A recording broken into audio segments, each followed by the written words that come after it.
Krunch. Oh, yeah.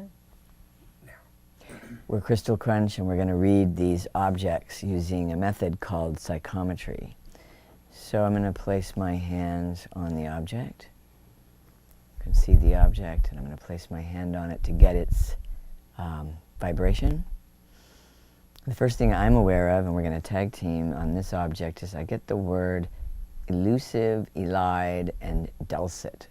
And I'm getting the sense of a blue, light baby blue tapestry and this kind of musical tones. I don't know exactly why, but like a lyre, a Greek lyre, and this sort of almost, the word rococo comes to mind, mixture of like, so the ways in which maybe a rococo tapestry might have exhibited elements of Greek culture and life, almost as a lesson, almost as a kind of aesthetic. Do you want to go and put your hand on that? We'll kind of go back and forth.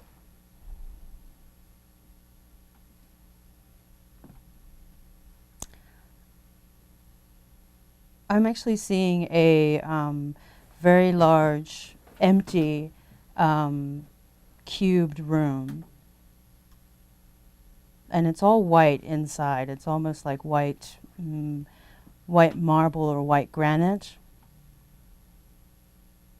And there's a sense of waiting for some kind of intervention, some kind of revelation in this sort of place. This place has been set up to sort of bring in some kind of higher vision. I'll throw it back to you, Ash. Yeah. Yeah, let me just take it. I really need it to be close to me. Yeah, I'm getting, again, like letters A, H, etc. in a sort of tapestry form. I keep seeing this tapestry, and I do feel like it's not a literal tapestry, but a sense of an aesthetic, a guide, a series of values, a kind of maybe heritage around values that are art related. Is there a question associated with this object? No, not that one. Okay. So let's just take a second more. You go ahead. Yeah. Go ahead. Thank you. Mm-hmm. Going off of what Ash said about values, there's a sense that there's sort of a waiting for something to be inscribed onto this, like almost etched into it. But it is sort of a set of values, a story, but of sort of a deeper knowing. So this is sort of just almost like the primer to accept that knowledge. Yeah, and everything that I get from this aesthetically is, I want to say that it's even toned. These are very light blues, bones, very, very, very light taupes. It's very sophisticated aesthetically. And now I'm seeing, all of a sudden, Agnes Martin's grids, this kind of exactness inside a meditative and or spiritual-like. Spiritual is a loaded word, but spiritual-like practice. And that's where I see the waiting for the gesture, waiting for the grid, waiting for the numerical relationships. We should probably move to the next object. It's quite a beautiful piece. And can I say whose that is? Mm-hmm. Or maybe Sure. You guys have the microphone, so Mm-hmm. do you mind? This is Stephen Touchton? Touchton? Yeah. And Remainderless. Remainderless. Ah, interesting. Thank you. Wow, Thank you. beautiful.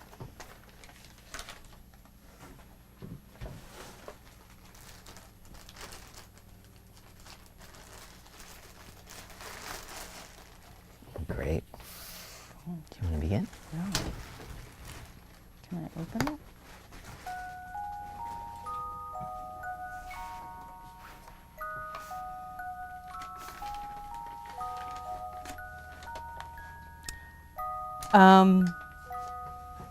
Okay, I'm going to turn that off. It's really nice. Yeah. I'm seeing the first image that came up once I opened it was of a bed that has a similar sort of very ornate, heavy, almost velvet-like, or even almost like a rug that you would see on a wall, but it's the same pattern on the top of this this box, and it's a bed from.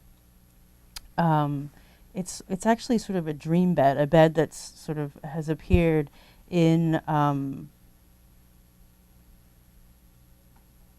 the artist's dream. Let me see here. And I see it in a very dark room, almost like in a castle environment.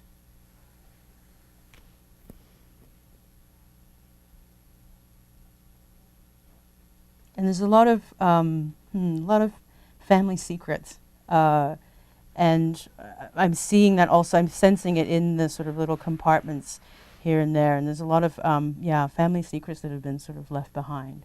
I'll hand it to Ash. The first thing I'm aware of when I touch into this object is this field. The first word I got was flower bed, but I see this field and it feels like a very windy, cold spring day, and I see a green field with many, many small yellow flowers, very deeply populated. And yellow for me is always the third chakra, self-esteem, responsibility, work. But this feels like there's also a relationship to family and home. And it's interesting, I feel that there's a entity or a being who's connected to this. I feel like a grandmotherly spirit or somebody who would have passed later in life, as most people do. I don't know if this is the subject's relative. It actually just seems that this woman is attached to this object, something that was admired. And I see this woman as, interestingly, being freed up by her passing, and her hair is relatively short, as older women would sometimes wear their hair, but it's blowing in the wind and almost sticking up, like I'm completely and utterly released from my box. And I know this is a box, but the word box doesn't come from this. It's simply the body. The body is a kind of restriction for many people later in their life, and there's this sense of almost, interestingly, like shock and I wouldn't call it glee so much as liberation and sudden awareness of being out of the body. Yeah.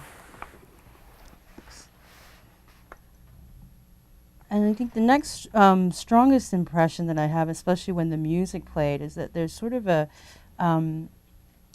this is actually sort of the opposite of what's happening. And what I mean by that is that I'm actually hearing the music when the box is closed, and when it opens, the music stops. And so somehow in this manifestation, it's been sort of switched around and turned inside out. Yeah. Yeah, I wonder if there's a question associated with this object. There's no question. There is no question. You know, I'm getting the phrase from cradle to grave, and the sense that, actually I'm seeing a windowsill, I'm seeing this as if it were on a windowsill, but not necessarily, not literally in this life. So the window itself is, very darkened, the inside of it, there's no light on it, and the box is the light on it. And I have the sense of having escaped, like when you have to leave someplace very quickly and you have to take only a few items, and this is one of these items that might have been taken after I get the word deluge or storm, but the first impulse I really had was around the Second World War, and it remains on the window, the ledge, and this is all symbolic, it's not literal, as a kind of lasting memory, a lasting, thing, sorry, that goes beyond the body, as a kind of, I get the word instruction and remembrance kit at the same time, these things kind of together. Yeah. Maybe with that. And then just one last thing. I'm sensing there's a resistance to put something into this little compartment that's inside. And this resistance, if something were to go in, there's a sense that the gap will be closed too much or something. But I'm sensing that this space does want to be filled, and that if something could be created from scratch and placed in there, it could sort of be, something could be fulfilled, is the sense. Yeah, otherwise I think there's a bit of sadness. Yeah. Or I would even say a demonstration of sadness around this, as if it's, you know, a sacred, inviolable object on some level, and on another level it's like, well, what would that be? So I think you're absolutely right that if it were to be filled, it would be filled with something. I get the image of something small, made by hand, by someone that's actually funnily cheery and maybe even silly, you know? Oh, cool. Yeah. Yeah. I'll leave you with that. Yep. This was by Alexis Thistlecone. Alexis Thistlecone. Beautiful. Beautiful. Beautiful. Thank you.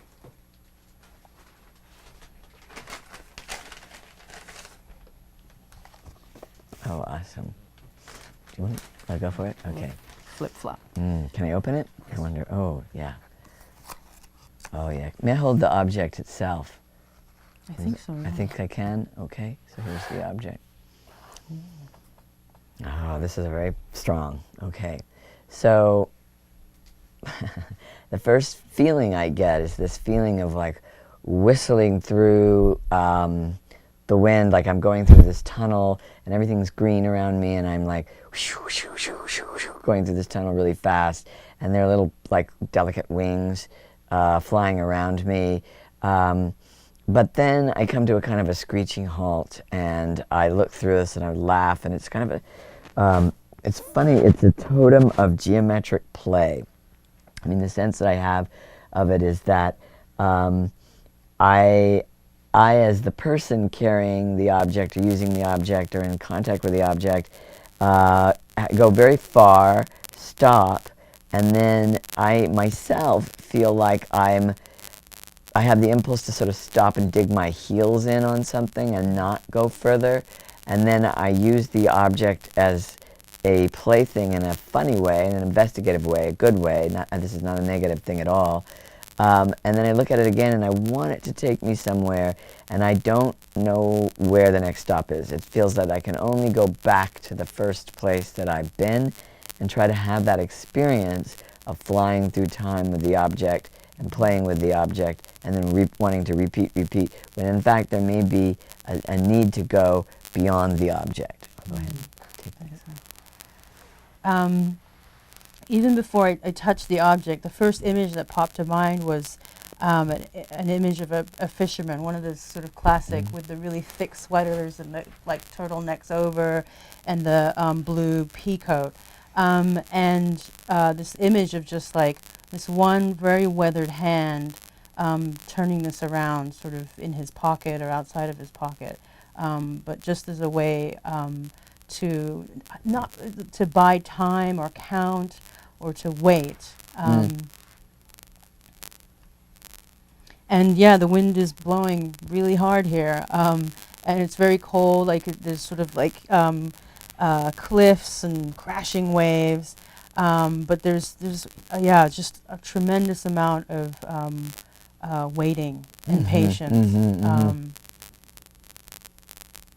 Yeah, it's almost it's as if the creator of this object has sort of called forth that from something beyond their own lifetime. Yeah. I get the sense that the object is kind of speaking for the owner of the object, because I feel that the owner of the object is in this, you know when you come to a skid in a cartoon and your heels go back, you're back on your heels and your toes go up, and in this place of stasis or halt, and it feels like I came to a screeching halt. But I'm not uncomfortable with that, that's fine, Right. But I'm almost like suspended in between yesterday and today. I don't know about tomorrow. In fact, I wouldn't think about tomorrow. I just feel like I'm not on a precipice in a bad way. I want to kind of restate that. This is not a negative thing, but I feel like I have been a bit on my heels for too long, and I need to use this as a telescope. I need to use this as a way to see forward. Doesn't mean you have to go forward, but you can see something delicate, airy, fun, and inviting, and almost allows your body to sail forward and then just enjoy sailing in the air, metaphorically. I'm going to take that. Yeah, and then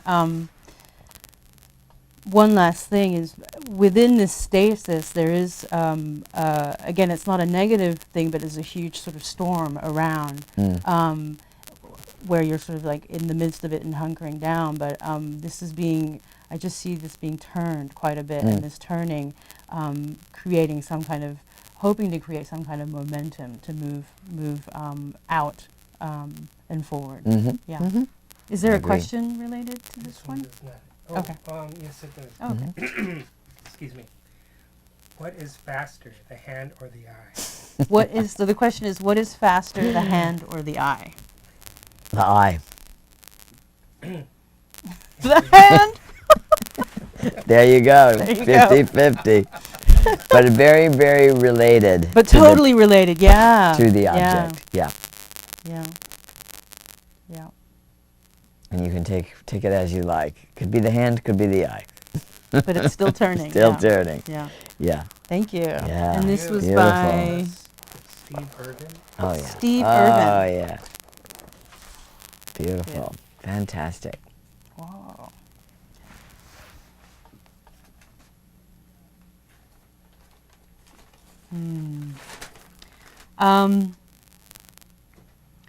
There's a lot of sort of almost frantic energy. I see sort of invisible manual labor. I'm seeing the words unrecognized labor, and just a lot of hard work. Let me put this up right here. But unrecognized hard work. It's very sort of lonely, a sense of loneliness and underappreciated work. And I'll pass that on to Ash. I get the words righteous maneuver right away. And I feel like, I feel a turn to the left coming, or a turn to the left has happened. And I feel it very full of red, which is first chakra, money, family, survival. And it almost feels like the object, which is straightforward, kind of goes almost like a pick or a hoe, to tie in with your sense of labor. But it feels as if, it's like I've been a long time coming, whatever this is, and I feel like I've hoed a long road. And I just, like even my stomach is starting to get upset, and I'm starting to get angry, and I feel like, gosh darn it, why don't they just listen, or why does it have to be this way? So let's calm it down for a second. I've earned this, comes up, and all those things are true, but at the same time, I get that, sometimes I get that Joan Didion title, play it as it lays. I get this sense of, there are these cards you have, there's 5 cards that you were dealt. I get the sense one of the cards have just come up, that's all. And it's not long. And, we have to see life sometimes as just sort of this temporary way station that we're at, and everything in life is really temporary. Even anything to do with money, survival, even those things that seem like deep grooves in the brain are actually just little tiny way stations. It's a beautiful object, and in its physicality, it's light, effortless, economical, really beautiful, and that's the correct energy for the object, if that makes sense. Do you have any more? Is there a question? There is no question. There's no question. Okay. There's also I'm seeing sort of this being actually sort of put down, and this idea that it's okay to put this down every once in a while, and that this sort of invisible object that's been created, this under-recognized invisible labor, the fruit of that labor, it's okay to actually sort of throw some color on it and actually let it appear to the rest of the world. And so I see sort of like buckets of just like beautiful, like red powdered colored thrown, and suddenly what was invisible is appearing. Yeah, I also get the sense that whatever emotions are around here are not necessarily the object and not necessarily those of the owner, but it may have to do with something back in either the owner or the object's history, but I tend to see the human behind it, and so I feel that there might be a history in the owner's family, either of injustice or righteous indignation over injustice. And I keep getting a picture of a woman who, if you remember the shirtwaist, the fire, the triangle, I cannot in this state totally remember the name of it, where so many young women died in the Salem? No, in the sewing factory in New York. And I'm getting an image of a woman from that period who is associated with loss in that time period, and as a symbol, of course, and just that history of injustice, history of fighting for injustice, and particularly connected to these women, these young women. And I feel a strong association with leftist causes. I'll leave you with that. Great. Yeah. Yeah. And this was Carol Zoe. Carol Oh, nice. Next object. Okay. Okay. Thank you.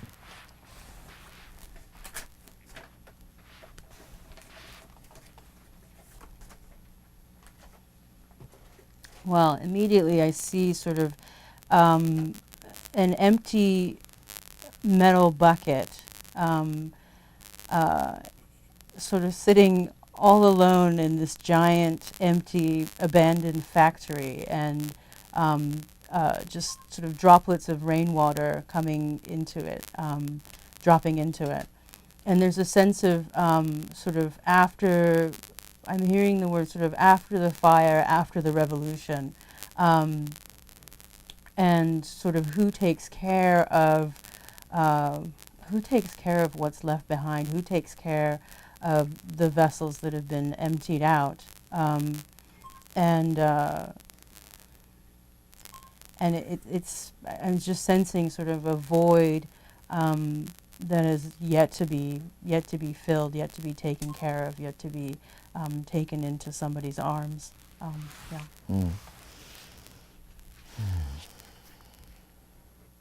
The first word that comes up for me is payday.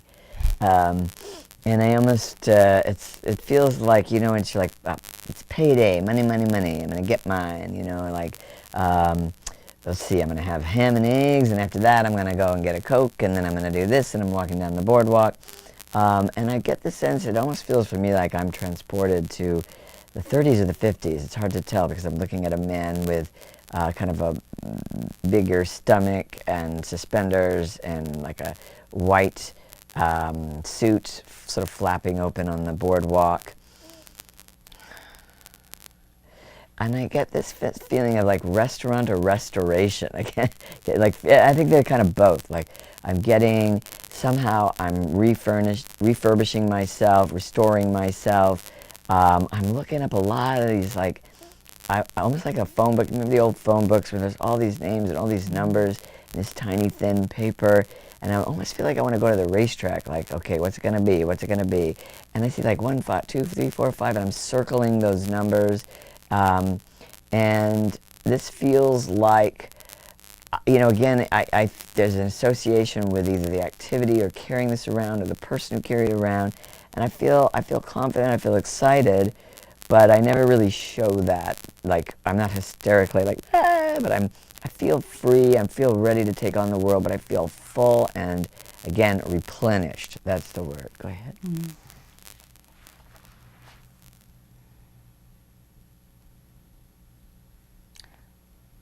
I'm seeing sort of someone walking forward with actually sort of this booklet kind of rolled up, almost like a like a newspaper or something like that. But there's a sense that actually the person themselves have moved beyond the content of what's in here. But there's the plastic is somehow sort of, this plastic cover is some kind of a wish or longing to sort of stay back with the text. But this person has moved on from the writings and beliefs inside here, is my sense. Yeah, it feels a bit like a keepsake, or Yeah. it's associated with somebody. So it's not necessarily, I don't know what the text is itself, but it's associated with this kind of feeling. I keep seeing this rather, I would say like avuncular person with this, literally hat, suit, suspenders, cigar, on the boardwalk with white shoes and like those brown fringes, feeling kind of on top of the world and in control, but really it's searching too also for money, like not money in a negative way. None of these things are negative, but I just keep feeling like a shell game, or like money, or let's play this game, or come on, call him like a TM, or when people are barking, also all of that kind of like boardwalk sensibility. That's somewhere between play and heavy responsibility, because it can go either way. I'll leave you with that. Yeah, I mean the last thought. What I'm seeing is that once this plastic cover comes off, there's sort of this sense like, oh, it wasn't a big deal after all. Yeah. So, was there a question related to this object? The question is, how many lives did this object save and or destroy? What a great question. How many lives did this object save or destroy? Well, my initial was none. Just yeah, and I would say one, the owner. When you go back and forth between states of being, desperation, elation, you're kind of doing a mini death. You're just, you're dying, you're resurrecting. Yeah, but it's also, it feels like you could ask the same question of a phone book. It has that same kind of inertia. Yeah. Cool. And who's this? Camilla Cruz. Camilla Cruz. Can we see what's inside there? It's the Book of Mao.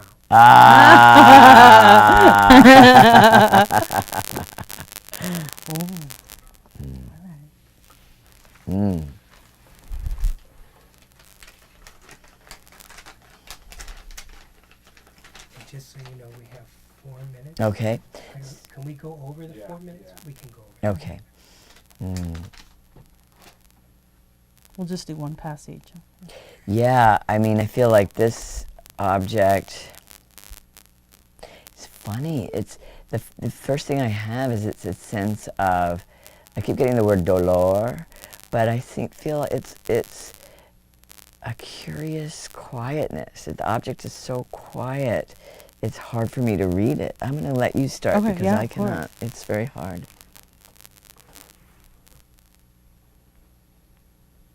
Oh, I can smell it.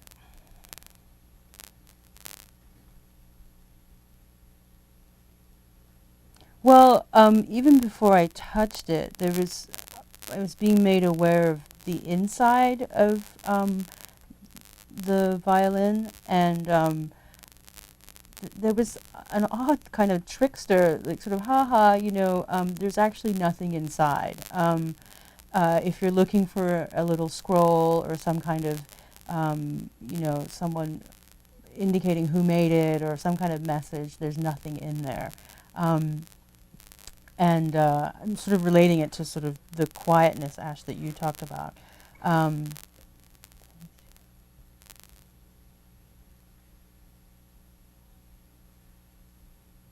Yeah, I'm getting the word facsimile, that this isn't the real thing. It's just trying to be something close to it. Yeah, it's kind of a trickster energy about this. Trying to sort of play a game or catch us off or something like that. Ash, can I hand it to you again? Yeah.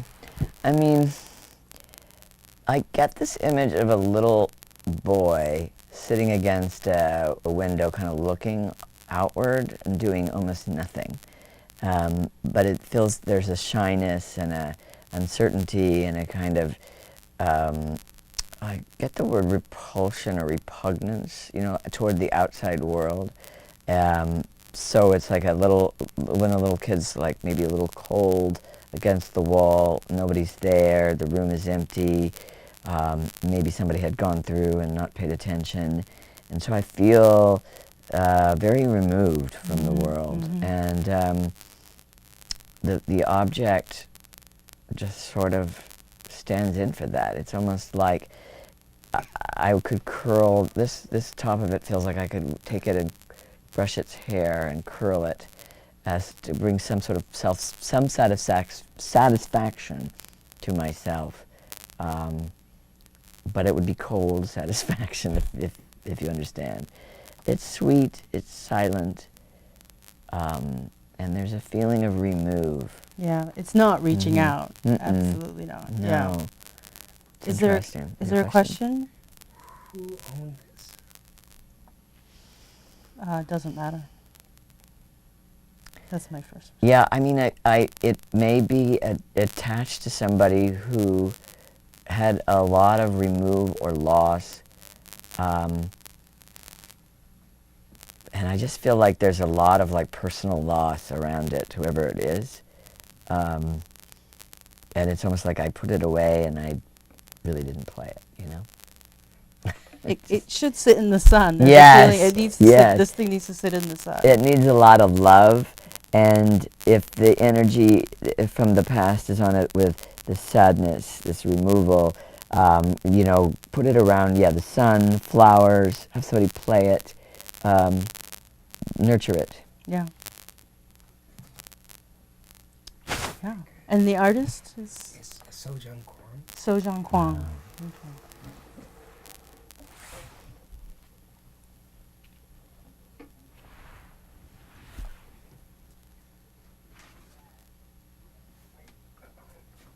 Sorry. Yeah.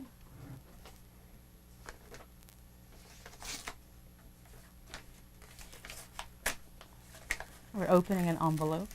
There we go. Yeah. Check.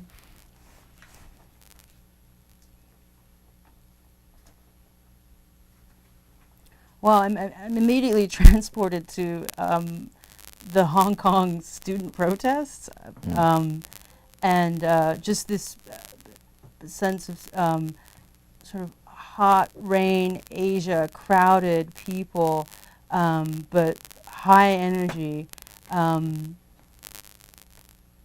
student energy, and revolution. But yeah, Ash.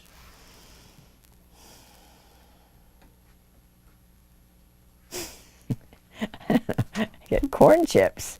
Oh. Corn chips, bugles, snack snack food of the 70s to 90s, like cheap, fun, roller rink. I feel like I'm at a roller rink and somebody takes their shoes and wants to kick another person in the gut with their shoes. The Who, tragedy, and kind of going around this kidney-shaped roller rink. Lots of music, lots of kids, lots of fighting, but these are teens to 20s. In this sense, I think the way I pick up the rebellion is almost rebellious spirit, and the kind of like boyish, punky, like when two people throw their guts at each other or their chests at each other, and just like wild sexual abandon, freedom, up to no good but fun, you know what I mean? Not really, I don't see it as more than, I don't see it going outside the roller rink. Maybe not politically. Culturally, yes, but maybe politically not. And I see a lot of people with those like newsy hats and long stockings. It's very like 70s to 90s, kind of like punky, clubby, yeah, fun and pugnacious. That's what I get. Is there a question? Here's the question. Should I keep it? Yes. Oh, yeah. Absolutely. This brings a smile Yeah. onto one's face. Like Yeah, it oh. needs to stick around. It's yeah. a skate and destroy. Okay. Okay. Yeah, definitely Yeah. keep it. Keep it. And keep it where you can see it. Yeah. Yeah. Thank you. Elon Schoenholz. Elon Schoenholz? Awesome. Last one. Last one? Last one. And apologies to the ones we didn't get to. Okay. Of Oh. two. Oh, there's only two? Oh, okay.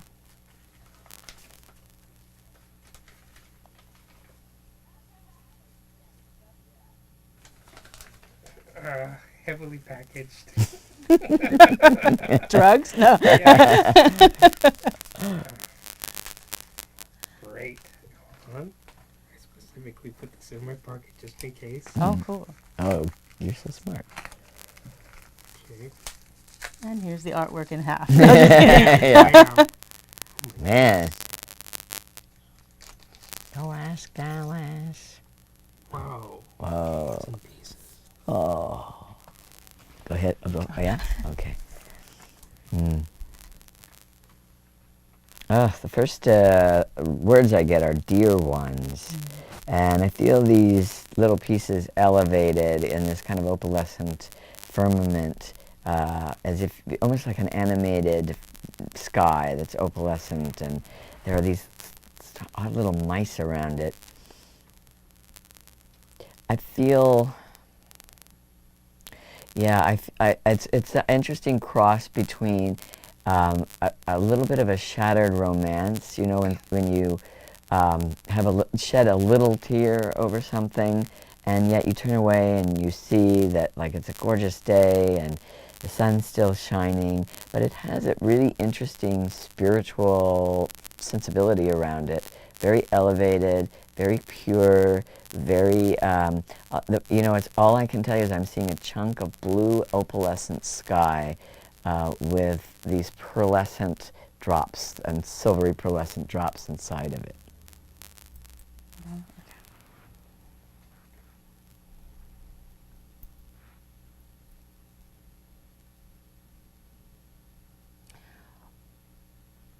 I'm seeing this giant whale, and these little pieces are sort of stuck somewhere within this giant mammal, and it's almost as if these pieces have been sort of extracted from its bone and then turned into these pieces, and there's a sense of it being sort of essence material. That's sort of the words I'm getting. It's very, very potent, very strong, very.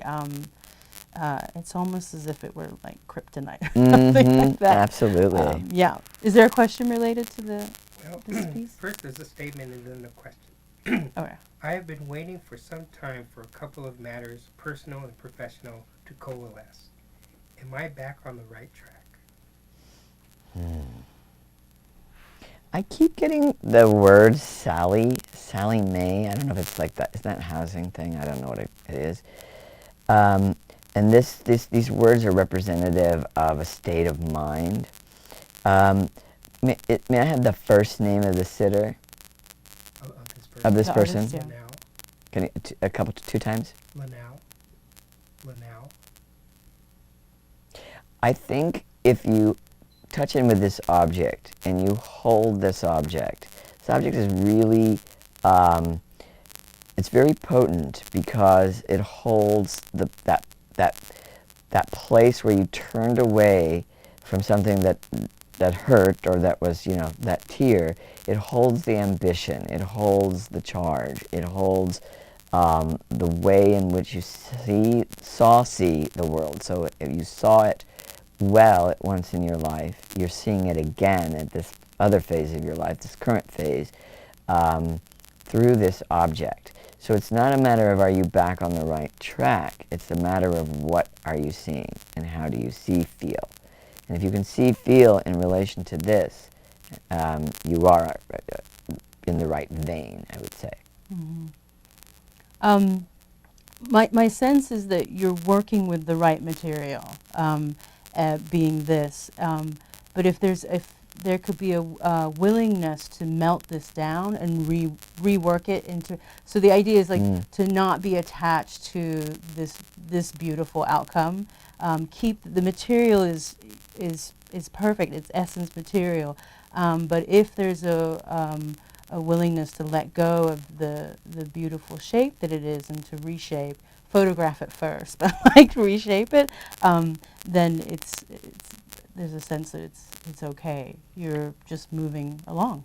Yeah, and very briefly, I just want to say I keep seeing a woman with close-cropped blonde hair putting on a red denim-like scarf, or those red scarves that you wear in denim, and kind of like almost like it's the 50s, very tidy, and it's kind of I don't know if there's a mother figure or symbolic of a mother figure, but it's almost like once you've tidied up your room, you're going to be spanking clean and good to go. And that tidying up your room is clearing all your psyche, clearing your psyche of all the debris that loss may have hosted.